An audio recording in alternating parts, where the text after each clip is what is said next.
Welcome back, everyone, to another episode of the Richie Hicks Jr. Sports Podcast. I am your host, Richie, here with you on the East Coast, going on almost 3 a.m., but that is the life of a daddy. Mike Zappi had to go on a late run for his youngest, Mr. Grayson. All good, though. Happy to be here. Happy that you guys are here hanging with us. We definitely appreciate that, going much later than we are used to. On tonight's show, we're going to be hitting on the Beantown Beatdowns. Two of those going down, one of them involving my favorite baseball team, and the other involving a basketball team that is in proximity to where my co-host is at.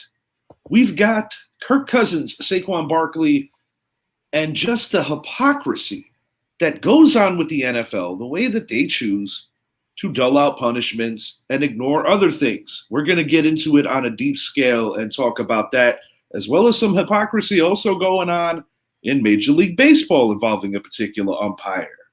We've got Sir Charles Barkley, NBA Hall of Famer, announcing that he's going to be calling it a broadcasting career. We're going to talk about the life and times of Sir Charles on both spectrums of NBA player turned NBA broadcaster for, in my opinion, the best show on the air in TNT's NBA. I think they do it the best. I truly do, out of any sport.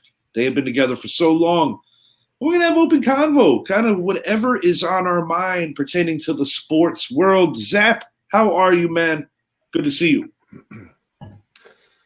Man, you would think that during the summertime, kids are not in school, everything is just chill, time to relax. No, it's the complete opposite.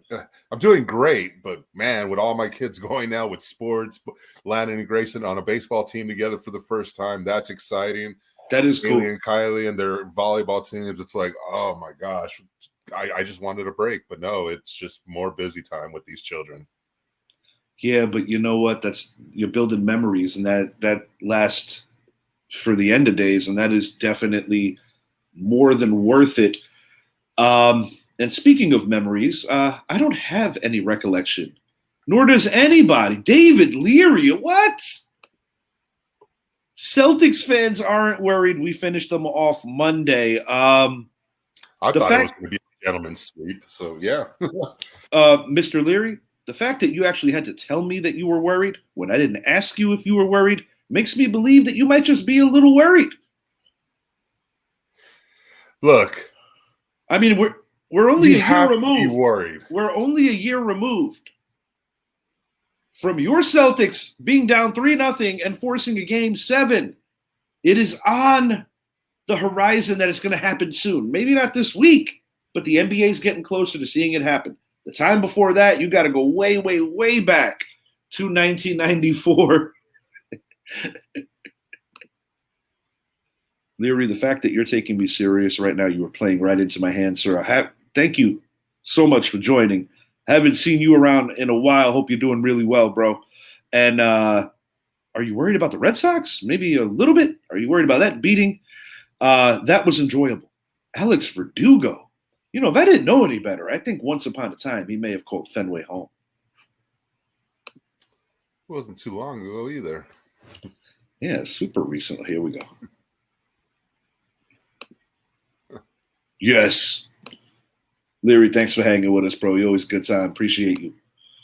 Beantown Beatdowns. The Yankees prevail 8-1 in Fenway behind Alex Verdugo's 4 RBI night. As I already stated, the Mavericks defeated the Celtics by 38 to get their first win in this series and stave off elimination. We're going to start with the Yanks here, and then we're going to come back to baseball in a little bit. Kind of a low-key excellent move by manager Aaron Boone to have the gumption to put Alex Verdugo in right field. The beautiful Fenway Park has very distinct dimensions from Pesky's Pole to the Green Monster.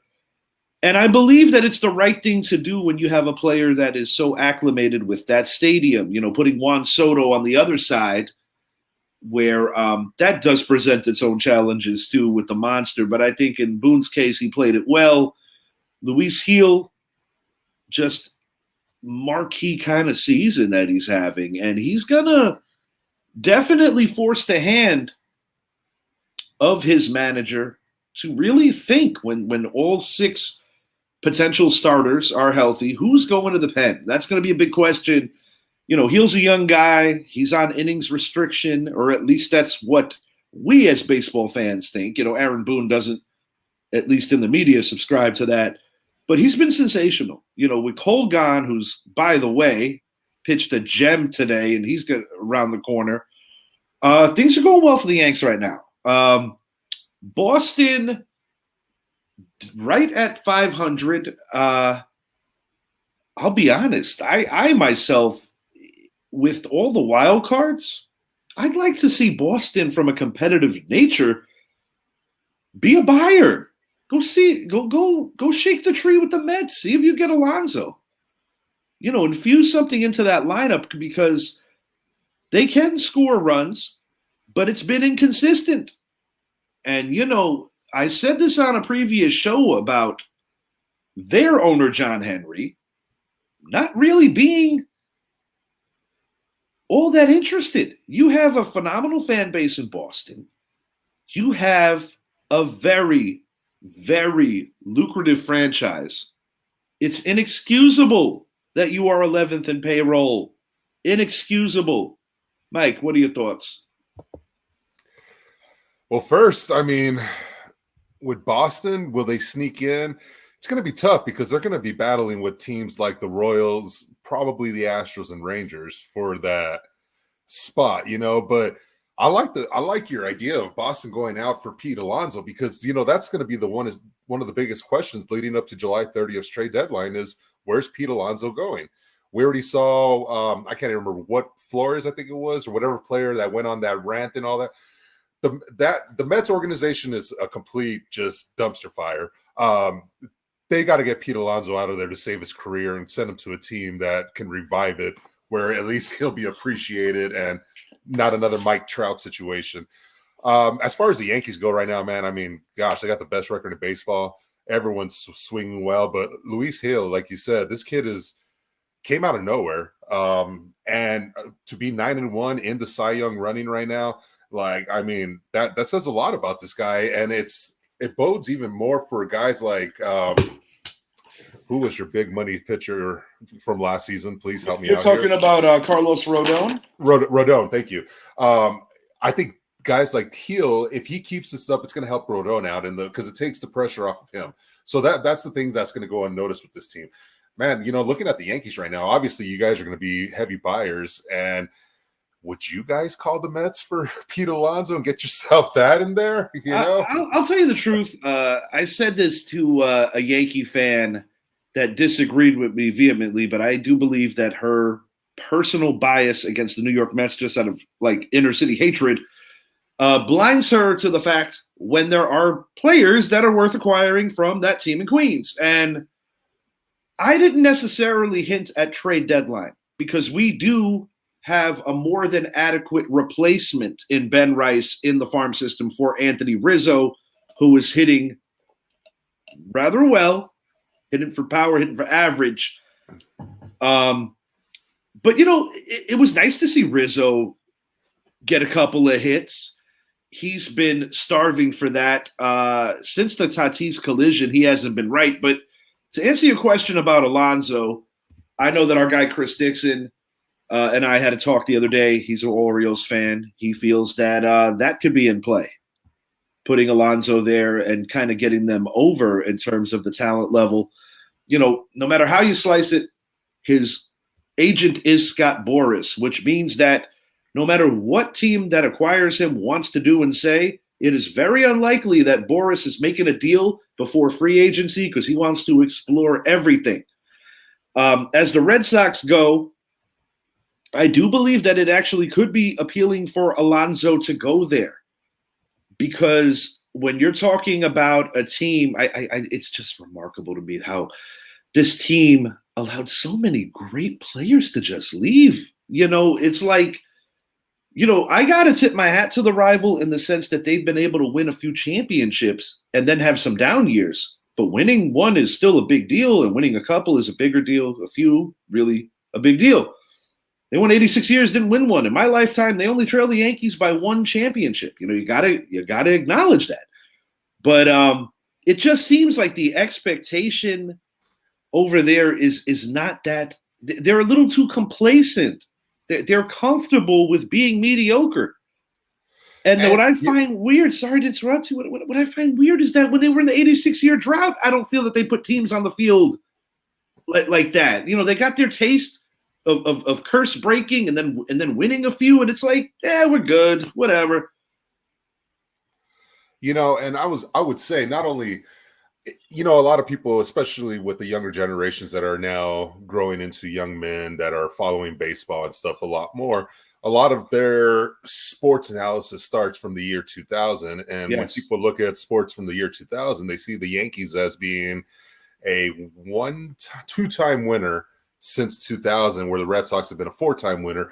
And I wonder if that also goes into Boston's mind, why they don't feel like they need to make the move, because the Yankees, gosh, it's been 14 years, going on 15 years since the last World Series. The last time they went through a drought like that was going from 78 to 96 or whatever. That's correct.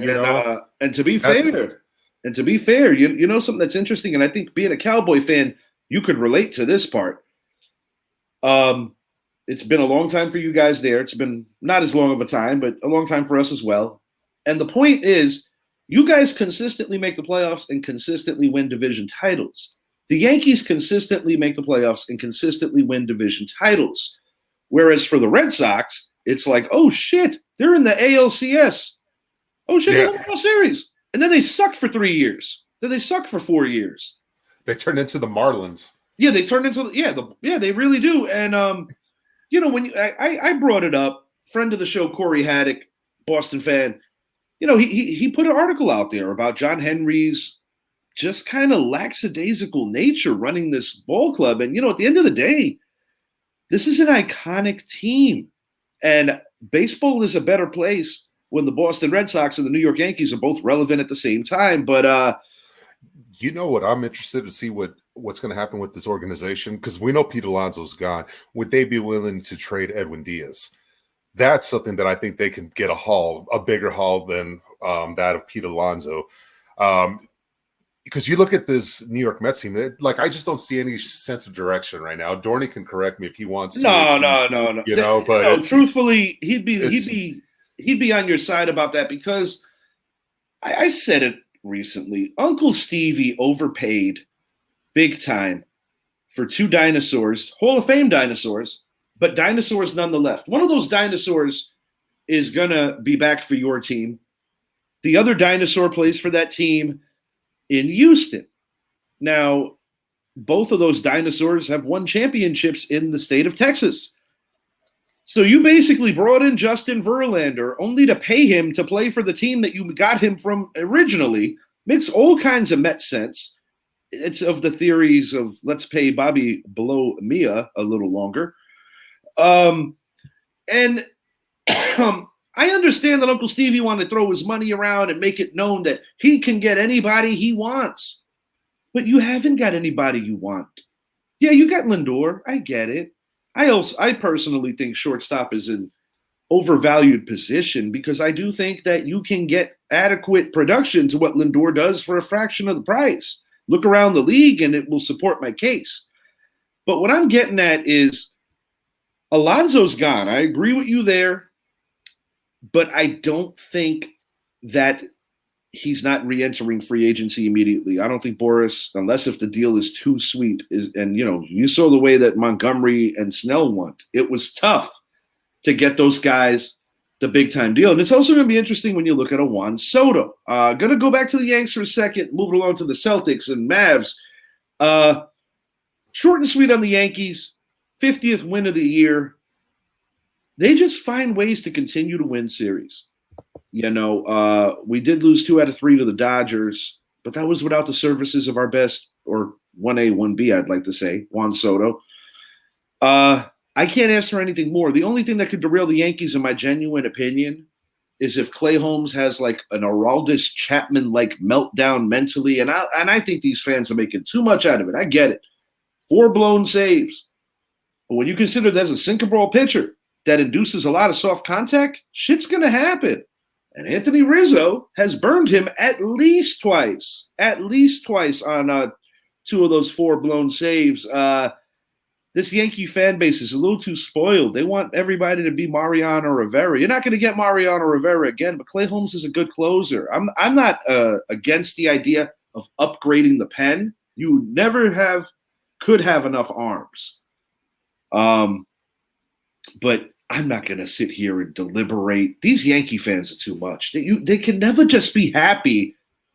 I'm like, guys, the best record in baseball and the best pitcher on planet Earth hasn't thrown a pitch this year? Come on, guys, do better than that. And, I'd like to see Alonso go to the Red Sox. I think it'll enhance the rivalry. I'm cool with it. I know Chris Dixon is like, shut up, Rich. I want him to go to Baltimore. I'd like to see him go to Baltimore. Bring in that veteran bat to that young lineup. Oh, man, I think that would bode wonders for that team. And we already know with Baltimore being under new management that they're going to spend money now.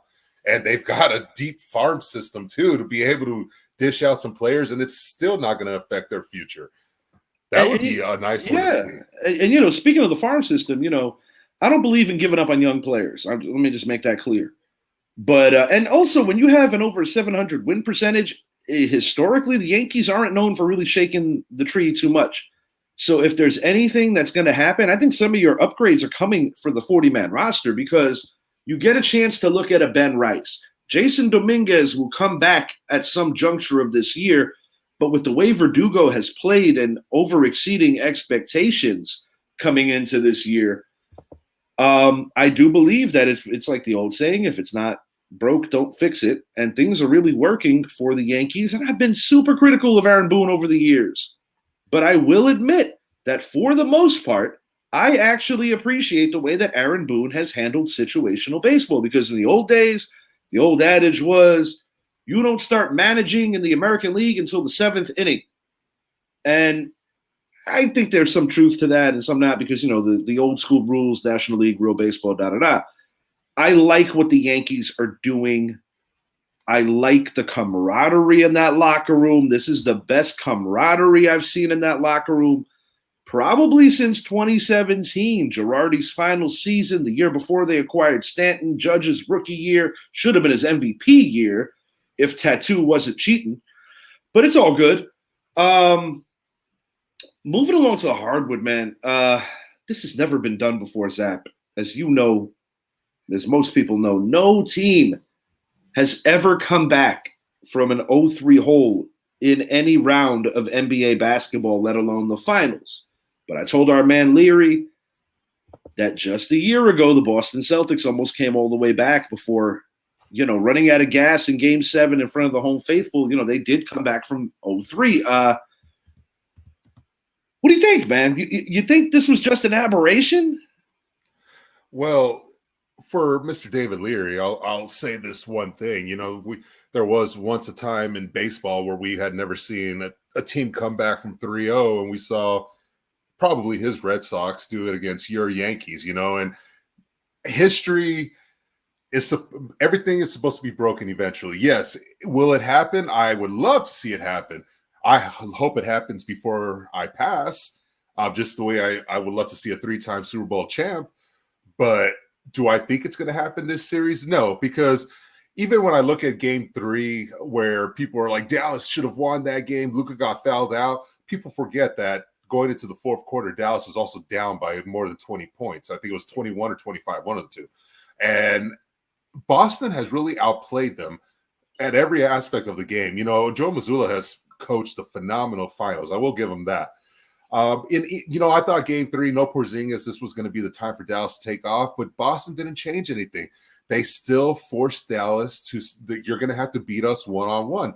We're not going to transition guys over to W and force Luka to make plays with his passing game or Kyrie with his passing. So I just don't, like I said, yes, it's going to happen one day. Do I think it's going to happen this series? No, I think Boston is just completely dominating this series, really.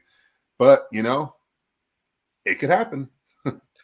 I like the way you broke it because no lies whatsoever, all accurate in what you have seen. I must agree with you.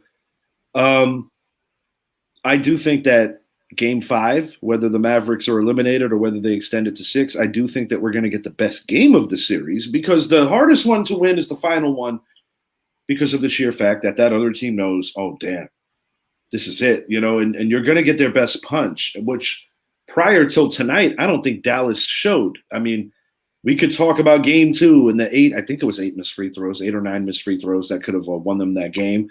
You mentioned off air to me about Luka fouling out in the other game and how that could have, changed something. It definitely did. You could, because really, if you take Luka out of that formula in the last 5 minutes when that's supposed to be his time, nothing against Kyrie. We saw him do it for LeBron James as on their way to the championship with the Cavaliers defeating the Warriors.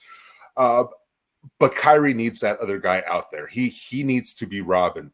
And when it's Luka been is proven not in a big way. It's been this particular series, and that's why I'm disappointed. But it's also credit to the Celtic defense. What I find so crazy about this series, we know that Jaylen Brown, when given the opportunity with the big lights, has shut a lot of people up. We already know that. Porzingis, I go all the way back to October when we opened in Madison Square Garden against this Celtic team. I was talking to some of my Boston friends, and I said, guys, he is the missing ingredient.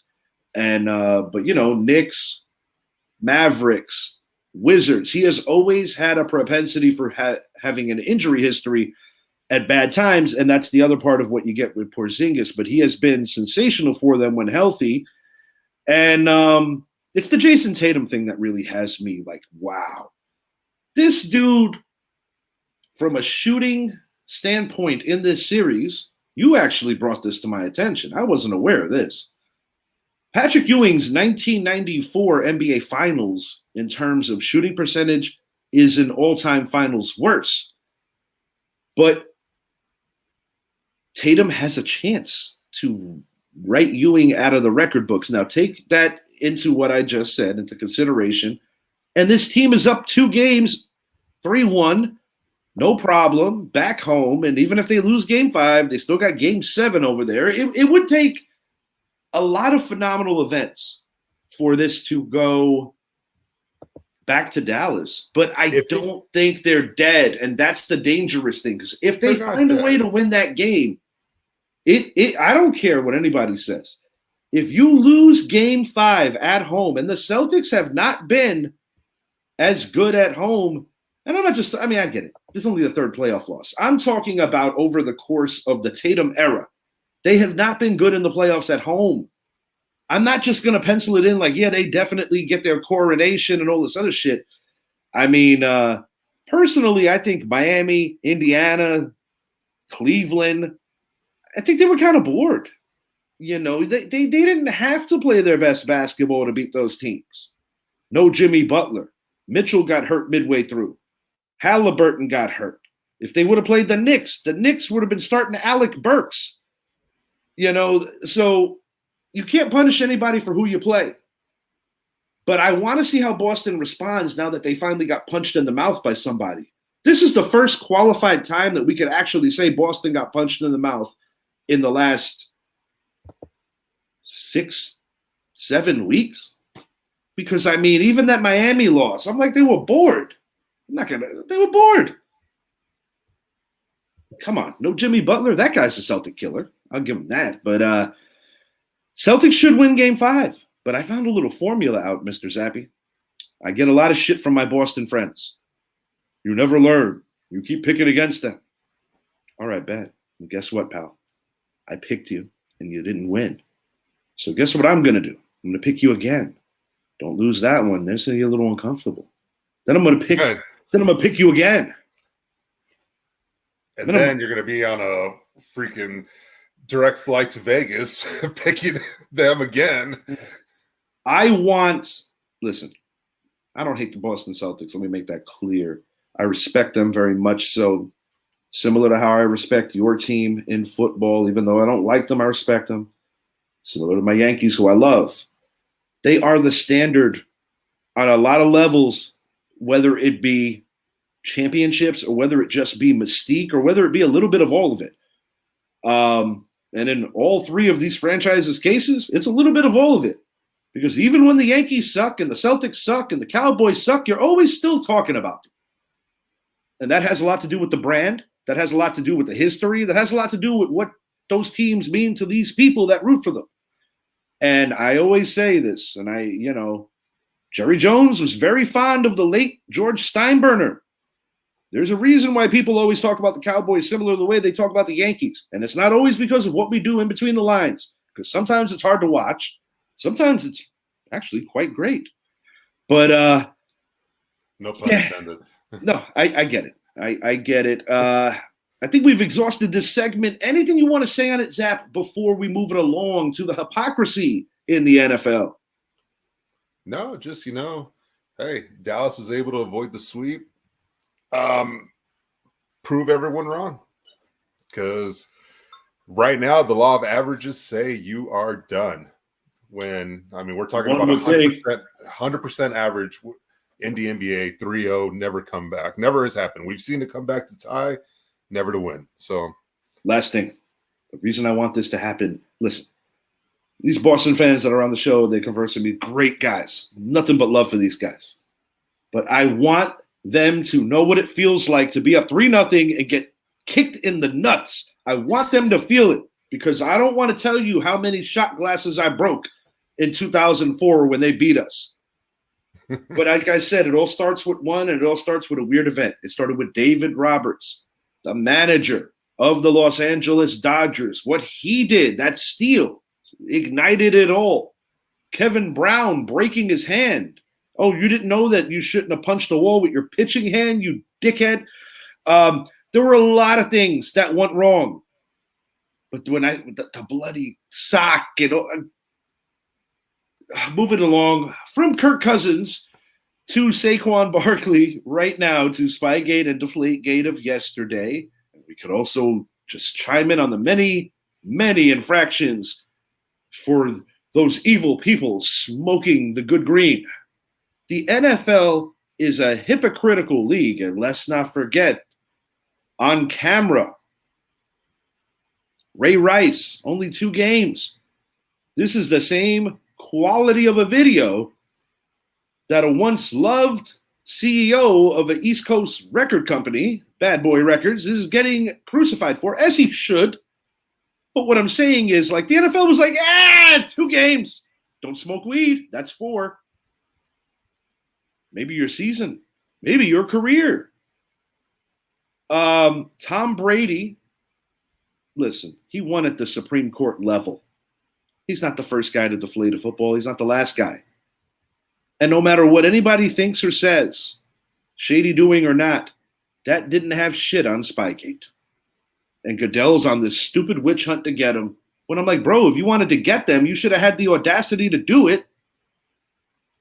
When they got busted during the course of week 1, the Jet game, Marshall Faulk, who worked for NFL Network, was so adamant about how he felt he literally got screwed out of a Super Bowl. And I'm not, listen, Bill Belichick's great. I'm not one of those people that I'm a hypocrite. We know that Mr. 56 had some issues in the 80s. Do I think that we were above doing a few things to make sure that he got on the football field when he had to? I'm not going to be a hypocrite just because they're my team and say, oh, no, we've always done everything the straight and narrow. I'm not going to do that. All I'm saying, this isn't even about the Patriots. This is about Roger Goodell being a hypocrite. A hypocrite. It's like, come on, bro. Come on. It's the way I look at it is it's set the precedent, and it's not a good precedent to send. Look, the Falcons got. Thank you, Yankees Avenue. Appreciate you. Thanks for hanging with us. Thank you very much. You look at the Falcons. They got Doc, the 5th round pick. The owner got fined. The team got fined, and this was because they were tampering with 3 players. Dak Prescott is the perfect example of what tampering is going to be like this coming off season because, the way I've already told you, I think Dak Prescott is on his way out the door. As much as I don't want to see it because I don't want to go through the dark days again of not having a quarterback, it's going to happen, or it's probably going to happen, should I say. Every team, the Giants, the Seahawks, the Steelers, these teams are going to be calling Dak immediately, weeks before, because it's only going to But that's cost what you. makes me laugh. These same Giant fans that have so much to say about him. I know I'm not talking about you, Idris. That's your own identity, and that I find that comical because even Idris will tell you that Dak's a good quarterback. All I'm trying to say is the Daniel Jones sitch, right? Get out of there. We're not necessarily positioned to draft somebody at that position in this next draft. How comical would it be that the winningest NFC East quarterback in the last what? How long has Dak been your quarterback? 2016, I believe. 16. Yeah, the only year that we actually swept him. to put on a Giants helmet would be pretty damn funny. I don't want to jump ahead of this year. I still think that there is a puncher's chance that Jones could get it right. Puncher's chance. I'm not exactly going to Vegas on that one, but but that's just the thing. I don't like it because we know the tampering goes on. Let's just get that straight. We know it happens. That's the hypocrisy. They pick and choose. And I did dig a little further with the whole Tom Brady situation, Sean Payton, Dolphins, all that. The one difference between the two is the tampering with Brady and Sean Payton. Well, with Brady happened over a span of 2 years. This happened with Kirk Cousins and the Falcons. It happened weeks leading up to free agency before the legal tampering period started. So that's the one difference is Kirk Cousins technically was not under contract with anyone. So that's why I say get rid of it altogether. But when you compare it with Brady, the Dolphins were tampering with him and Sean Payton while they were still under their respective contracts with the Patriots and the Saints. So that's why it was such a bigger one. So I did see it, but there's still a lot of hypocrisy to it because let's just say, I guarantee you, if this was Dallas going out and signing Chris Jones and it would have been a very hefty fine. That's where the hypocrisy would have shown. Because they pick and choose when it matters and when it doesn't. Because, listen, I'm not some salty Giant fan. At the end of the day, Saquon Barkley wanted to go to Philly. It wasn't about just the money. He wants to win. I'll give him that. He has a better chance to win right now. That's part of it. Yes, guys, believe it or not, it wasn't just about the money. It was about the money, though. And, I don't really give a shit. But you made a great point, Zappy, when we spoke off air the other day. You said, if you're only docking a team, a fifth rounder, nothing too substantial, then why won't everybody just do this and say, fuck it. Okay, I'll miss out on a fifth rounder, whatever have you. If you want to set teams player. Yes, sir. If you want to set a precedent to make sure that people aren't playing with you, you got to put the hammer down on somebody, even if it's unfair, to say we're not fucking around. But this is the same league that has banned guys, and this is the Randy Gregory thing, and then that's going to open the floodgates for other players with the THC, the marijuana. We know the terrible prices that players from the 70s and then years before paid because of addictions to pain medications. Brett Favre, if he didn't have a good support team, could have. And that's another thing. Narrative.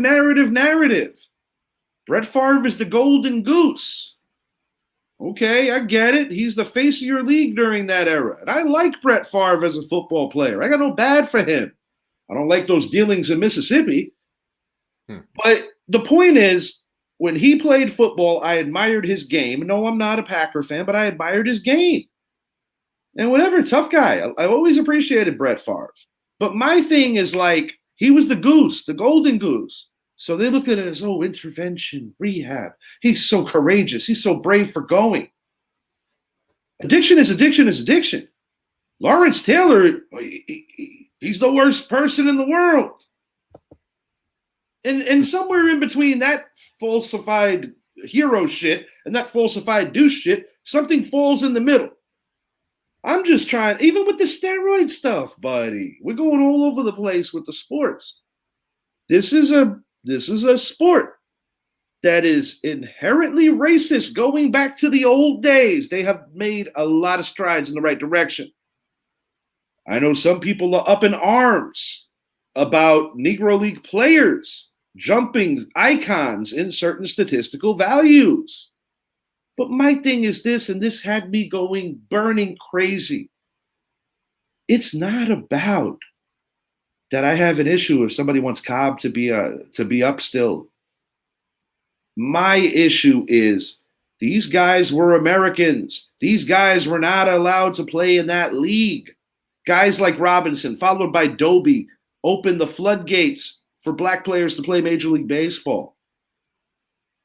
And my thing is like, you had players like a Ruth that played in Negro League games wanting to test his mettle, but nobody's going to tell me, unless you're old enough to remember, that mid-tier to lower-tier Negro League players are worse than mid-tier to lower-tier Major League players in that era.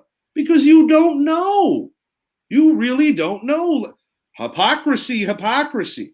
Roger Maris, 61. I've watched that a couple of times recently with my guy Noah.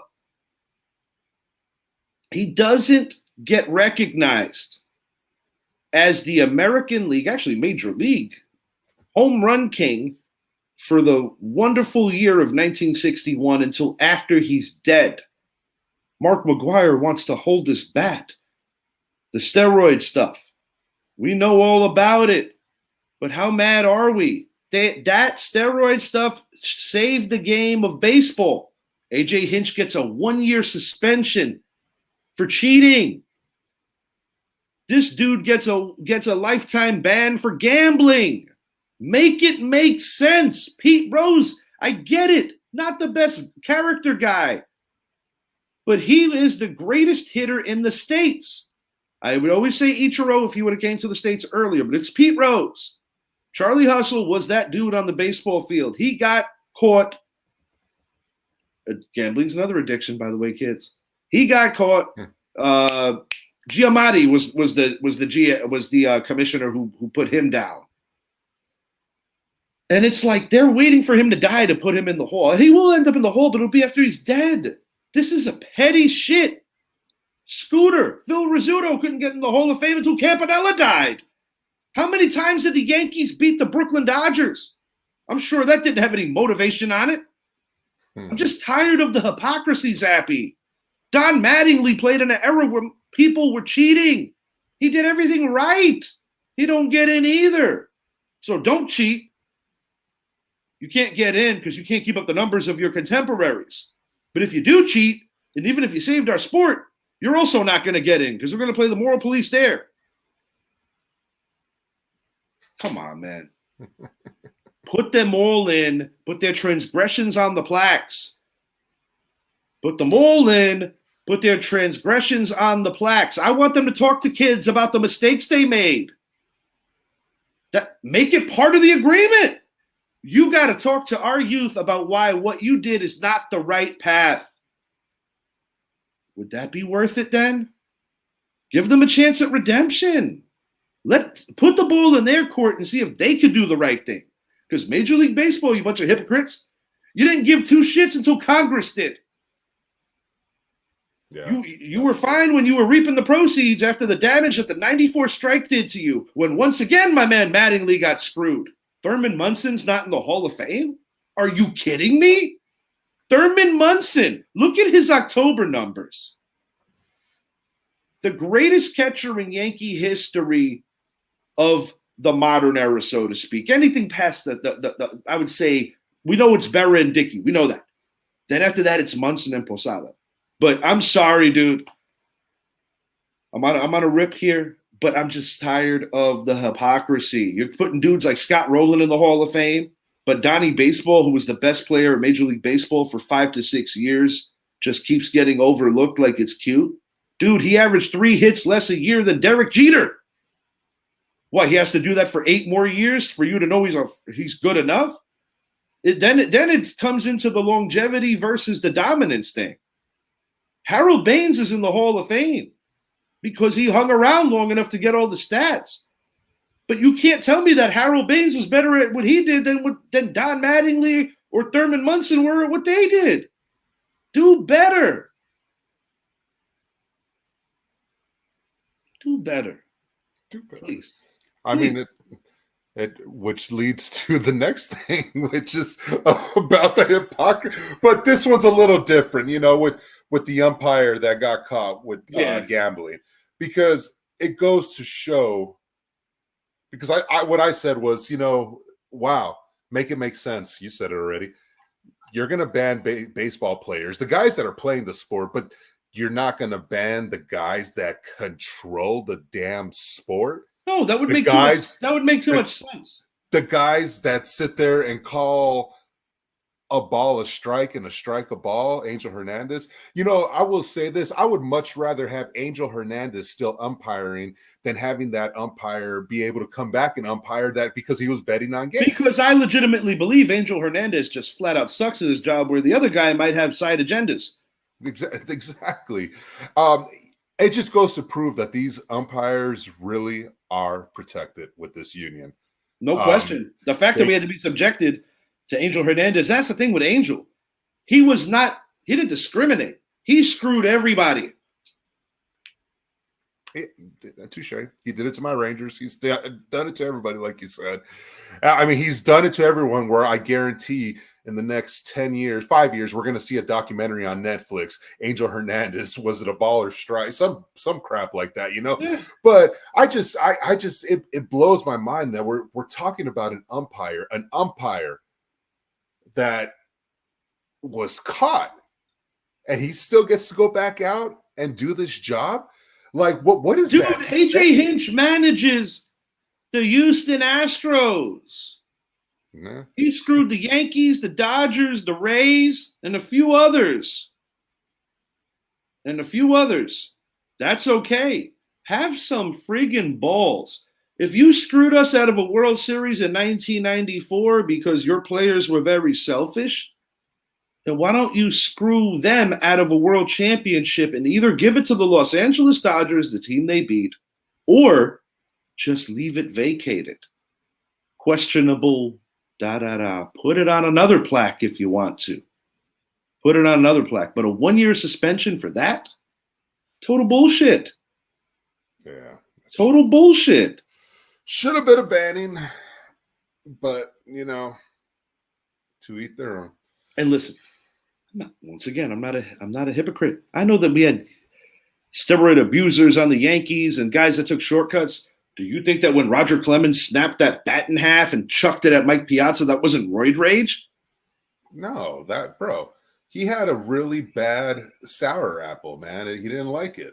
But somebody's gonna tell me that Roger Clemens isn't good enough to be in the Baseball Hall of Fame. Come on, guys. Curt Schilling? Why is he not in the Hall of Fame? Because you don't like the way he thinks? You know why they won't put him? Because baseball does not want to acknowledge the fact that the steroid era saved baseball.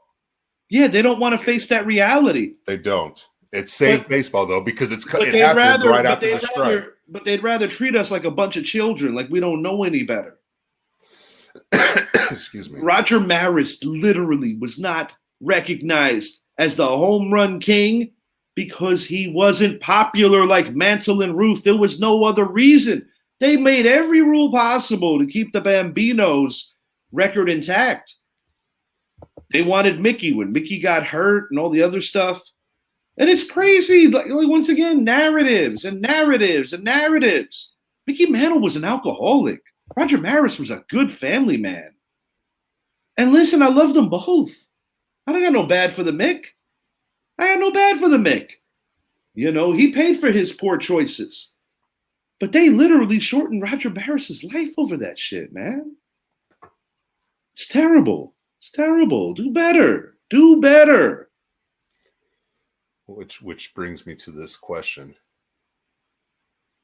Are we going to be talking about Aaron Judge come September and the possibility of him breaking his own record?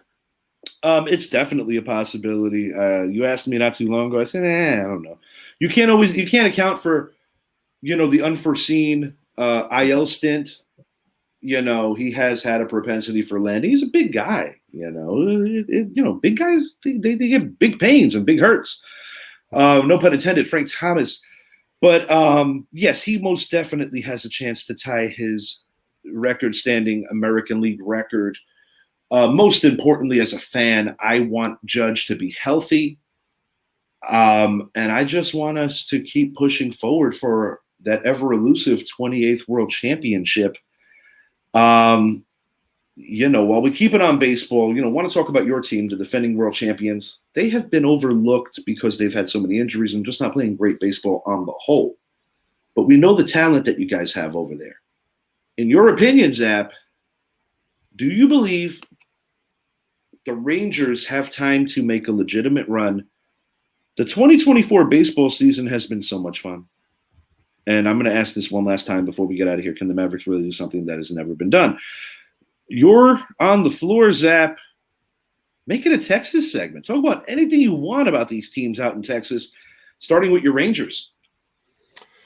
Well, yes, the Rangers can go on a run for many reasons. One, we had a whole roster on the IL.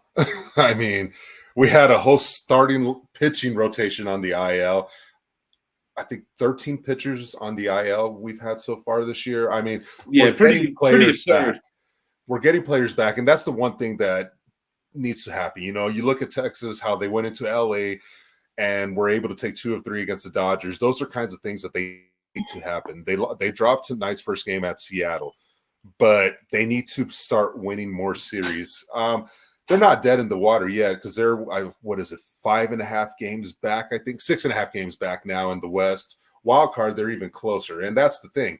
Rangers got in as a wild card team last year, even though they led most of the season. But like I said last year, the bullpen was our biggest issue, blowing the most saves. But with Wyatt Langford back in the lineup, Evan Carter is going to be coming back soon. Josh Young is going to be starting his rehabs assignments here soon down in Round Rock. Max Scherzer is doing his rehab assignments right now. Jacob deGrom and Tyler Mahle are both on schedule. The way I look at it for Texas is they have about pretty much till the All-Star break to figure out, all right, are we going to be buyers? Are we going to be sellers? And if the gap between Texas and Seattle continues to grow, and if the wild card gap grows, then I could very well see us being this a year where we're going to sell guys like maybe a Scherzer. Maybe I think Andrew Heaney probably makes more sense as a guy that we would trade. But no, they're not out of it yet because the fact is they're the defending champs and you still have Bruce Bochy. But what we saw with Bruce Bochy, at least when he was in San Francisco, even years he would win, odd years they would not be so great. And maybe it's going to be that way with Texas. Is odd years are going to be better and even years will be a downfall. But I mean, it's hard to overcome that stuff, man. When you've had a Corey Seager on IL for a while, you've had Adolis Garcia, Wyatt Langford, Josh Young, Evan Carter. I mean, the list goes on and on with guys. But I will say this: Josh Smith has played phenomenal for the Rangers, stepping in at third when base. You get to find out because of mass injuries. Oh wow, these guys could be a part of the not so distant future, which is a blessing. And it's not like, listen, guys, just won your first World Championship. You beat your in-state rivals. You really kicked the crap out of the American League East, which on most people's agendas is usually the best, viewed as the best division in baseball. Sometimes there's an East Coast bias to that, and I don't have a problem saying that either. But it's okay to have the down year. I mean, a lot of things have happened in that stadium or in that city. Aaron Judge, 62, happened there. It's immortalized forever. You go and win a world championship. Now, unfortunately for you guys, you're going through it, but this is the thing, Zach. Nobody's running away with the American League West. No, and that's the beautiful thing about it is if we were playing in the American League East and we were sitting there with our 33 and 36 record chasing the 50-win New York Yankees, I'd sit there and say, no, we might have a chance at the wild card, but that's Seattle. Their hitting has not done it this year. No. And it's a carryover from before last year's disappointment when they had the Houston Astros in a position where they could have beat them in the round one. They just could not score a freaking run or get a hit in crunch time. No, they really couldn't. It's going to be fun, man. But, looking at the American League, it's almost setting up like, just based on what we see right now, it's going to be the Dodgers and the Yankees. I would say Yankees need to get another So, bat. so you feel comfortable with saying that despite LA's previous failures outside of the pandemic season, you feel comfortable that they'll take care of business if they cross paths with the Philadelphia Phillies? Yeah, I think so. I think this time they do, man. They just have way too much talent on this team. You're talking about 2 MVPs and Mookie Betts, and also in Shohei Ohtani. Ohtani has fit in perfectly with that team. They have everyone in that lineup can hit the ball. Teoscar Hernandez, that guy can hit the ball. That dude carried over some of his juju from the Toronto Blue Jays and hurt us in a big way in 3 consecutive games. We were able to hold them off in that 3rd game. This Dodgers team, I have no choice but to agree with you, Zap. They have a different look to them when they are playing baseball. They are playing baseball. And, when you consider the kind of money on just Yamamoto and Ohtani alone, let alone the Freddie Freemans, the Mookie Bettses of the world, this team has a lot of answers everywhere, and even the pitching staff. Some of these guys were not penciled in to have the kind of years they're having, but yet they are. And not to mention, Walker Buehler is still finding his stride after being out for a long period of time. Kershaw and Buehler, since the beginning of time, always managed to get hurt at the worst time. But Tyler Glasnow, how about him? Yeah, he's been pitching great for this team. The reason why I want to say is, Atlanta is still good, but I really think the loss of Ronald Acuna that's just too big. They overcame it last time, but I'm sorry, they're not going to overcome it this time. And correct me if I'm wrong, Freddie Freeman was still on that team as well. He was still, he was still with the Braves. And then they didn't match the offers or go out of their way. And we talked about that when it first happened, about his agent and his regrets, because he really didn't want to leave Atlanta and he was very distraught about it. But that's where the cookie crumbles sometimes. You got to be all the way involved with it, so to speak. Before we get out of here, unless there's anything else you want to add on this segment, I do want to flip it over to Sir Charles Barkley, wrapping it up. I believe he said after next year. This next year coming up is going to be his final ride with Turner Broadcasting, and we'll see where the chips fall. There's a lot of rumors in the air that the NBA is coming back to NBC. I will only accept it if it comes with the same music that made us love the NBA in the 90s. Gosh. With what's his name? Well, Costas used to build it up where the art of storytelling. And listen, I like Bob Costas, but sometimes when he does a baseball game, it's like he's too over dramatical. He's perfect for golf and he's perfect for NBA. I like Bob Costas. I think he's great at what he does, but I must admit, like my late father, man, he used to get on him. He's like, Christ almighty, Costas, what are you gonna start analyzing the pitching rotations? Like literally the rotations of the baseball? How many stitches are there? He's like, come on, Costas, enough. Right. Stop putting all these stop with the salt and pepper. I get it though. I get it. I do. Costas is good at what he does, but I take the memory tracks back to the old NBA, and I'm like, oh man, that was the best presentation. And that's part of you have to sell it to the people. And that is something that the NBA had struggled with for a decent while. And, you lose a guy like a Michael Jeffrey Jordan. Guys get old that you fell in love with, like the Shaquille O'Neals, Duncan, the late, great Kobe. Guys moving on, a lot of things. I will say this. I don't know if it's going to be really hard not seeing Ernie, Kenny, Shaq, and Chuck on NBA on TNT. That was a great show. They're an awesome family. They really are. And I emphasize the word family. Those men definitely care for one another like brothers. And I think that's one of the things that's going on with Barkley, man, because Ernie Johnson's not leaving TNT. He's still going to stay with them. But the other three, Ernie Johnson, to me, is the glue that holds that team together. I think Chuck knows that.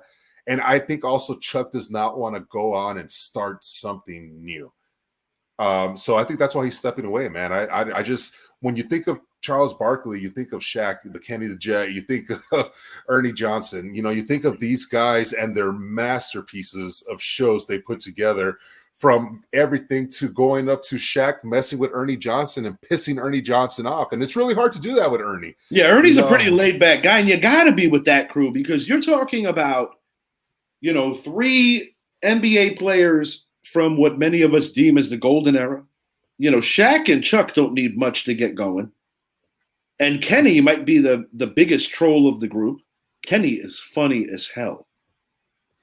Funny as hell. Kenny Smith, the Queen's product. Funny as hell, 2-time world champ, 94, 95 Houston Rockets. Man, I wish we could have 94 back. I'm sure. No, I'm sure Ewing wishes that too. Absolutely, as does Starks, many others. Starks was your MVP prior to going into Game 7. And, just one quick tidbit about John Starks.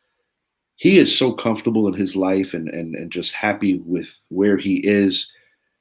Seeing him, a guy like Steph Marbury, who had to go to China to really find himself all the way through. Larry Johnson, Grandmama, the old timers. It's amazing, truly amazing to see these guys at the playoff games this past year. And, one particular guy was missing that I have a lot of reverence for, that, of course, being Willis Reed. And, we recently lost Bill Walton, now Jerry West. And, it's like the older we get, we keep losing these icons. And, you're talking about a Boston icon. Boston, Portland loves him too. College basketball icon, talking about Mr. Walton. And then, Bill Russell not too long ago. Just so many great legends in the past couple of years we've unfortunately lost. And, not to go off topic, but with the legend topic, I don't know if you got to see it. For the people out there that have not seen it, go watch Tom Brady's speech from a couple days ago. It was hands down the greatest speech I've ever heard. Really? A speech that I think that every kid across the world should hear. I have yet to hear it, and I will make it a point over the weekend. I'm working tomorrow, but the day after, I will make it a point to watch that. I will say, though, post-career, I've never really had bad for Tom Brady because I'm not a Jet fan.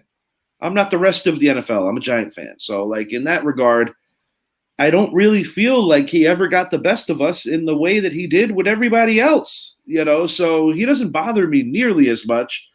But having said that, I still want Mahomes to catch him and redefine that because it's not an anti-New England thing. It's not an anti-Brady thing. Narratives. I hate when people are like, oh, Bill Belichick can't do shit without him. I'm like, yeah, that's why he was the last Cleveland coach to win a playoff game up until 2020 when Stefanski beat Pittsburgh on the road with no fans. I forgot about that. Belichick did that, and he beat his teacher, Mr. Parcells. They did great things with the New York Football Giants, as we all know. I don't like when people do that. At the end of the day, teams win championships, and yes, Tom Brady played his part and then some, and he is that great and needs to be celebrated. But it angers me that you can put out that many top 5 to top 10 defenses for that many years. And even in Tampa, he was blessed with that. Because this is the thing that people lose sight of. When Brady, or any player for that matter that is really a big deal, leaves, they go wherever they want, and there's a good possibility they can recruit their friends to go join them if they are that good at what they do. When you're a coach, no matter how great of a coach you are, you have to just keep it going, keep building. You don't have the luxury for things to be snap, snap, quick, quick. And that's something that I don't truly believe that a lot of people take into consideration. They're like, oh, well, how much has he won without Brady? I'm like, well, how long were they not together for? I'm like, dude, he took Mac Jones to the playoffs. That's got to count for something. That guy sucks. No, this was a really fun show tonight, Zappy. I enjoyed this thoroughly. Mac Jones is going to win the starting job in Jacksonville after Lawrence got paid that contract. That'd be imagine that. And it's so funny because we know that Trevor Lawrence was a beast in college, and I'm not saying he's a terrible quarterback at the NFL level, but he's at a bit of a crossroads where he has to kind of reprove himself. And I do think Jacksonville paid too much, but it's a sign of the times. Deshaun Watson's contract with the Cleveland Browns really busted up the quarterback market. And that's why when all these Giant fans are crying, bitching, and moaning and complaining about Daniel Jones, I'm like, guys, it's what the market dictates. You act like you just pay him what you want because he ain't that good. It's what the market dictates. And that's that. I cannot fathom a world where we are paying CeeDee Lamb $35 million plus a year, Micah Parsons $35 million plus a year, Dak Prescott, is he going to get $55 million? No, he is negotiating $60 million right now. I want to ask you this out of pure humor. In the event of some crazy alternate universe, which actually might not be as crazy as it sounds, that Dak Prescott is to ever wear a New York Giants jersey, will you mail Idris a Prescott jersey? I'll just give him mine. I want to send a message to all the dads out there. The one I'm looking at across on the camera. Dak Prescott? Because he's a dad. Yes, he is. Is it official? Did she have the baby? Yeah. They had their baby. I know they were pregnant together. Well, congrats, Dak. I'm obviously a little late on that because I'm not really all up in the tabloids about who's having babies together. But Mike Zappy, I want to say to you, sir, one of my best friends in life, you, sir, are a phenomenal dad. And your children are very lucky to have a father like you. Shouts out to Idris Salam. Sir, you are a phenomenal dad. And Brett Bandick, big contributor here. Ryan Shed. All the dads out there. My stepdad, Eddie, who was a second father to me. Big shouts out to him. And I want to say ahead of Father's Day, Dad, I really miss you. And I got news for you, Pop. We do this show with you in mind all the time because, quite frankly, I don't think I would have even been as motivated to do this show if I didn't miss you the way I do because this was our thing. For Mr. Zappy, I am Richie. It was a pleasure bringing you this show tonight, and I hope you all have a phenomenal Father's Day. And happy Father's Day to you, man. All the father figure out there like yourself. Guys that step up when the man that's supposed to doesn't. I will say that because people like you are just as important as people like me. I am incredibly humbled, Zappy. I appreciate you saying that, sir. And the God's honest truth is I'm always down to learn, man. I'm still kind of new to it. And, one thing that I appreciate about my situation is that it's made me a better human. And that goes a long, long way. Kids change things. And Noah, I love you to the moon and back, son. No, I didn't make you, but I am going to help you make yourself and turn you into the phenomenal man that I know you're going to be one day. Until next time, he's Zappy, and I am Richie. It was a pleasure bringing you the show. Haven't already, please like it and subscribe to the channel, Richie X Jr. Sports Podcast on YouTube. Boxing show still coming. We didn't forget. We just got to make some time for it because we're not going to go steamroll that. We got a lot to talk about on that one. Fight night tomorrow. Looking forward to that. Can't wait to go see my brother. Love you guys. Have a great night. Merry Christmas.